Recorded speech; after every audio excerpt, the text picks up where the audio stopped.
How's it going, everyone? I'm Andrew with SpeedTech Lights, and welcome to an episode of SpeedTech Spotlight. In this episode, I wanted to go over our Super Takedown and brake light models of our Z-6 TIR.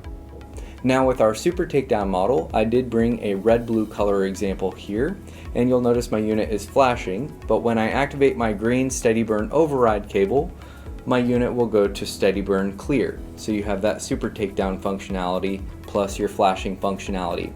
Then with our Z6 TIR brake light model, when I activate my green steady burn override cable, my unit will go to steady burn red as a brake light. And again, you'll have your warning functionality plus your brake light functionality. Now I did bring a red-blue color example here and an amber color example here, but we do offer both of these models in amber, red, blue, green, and clear, solid and half-half color options.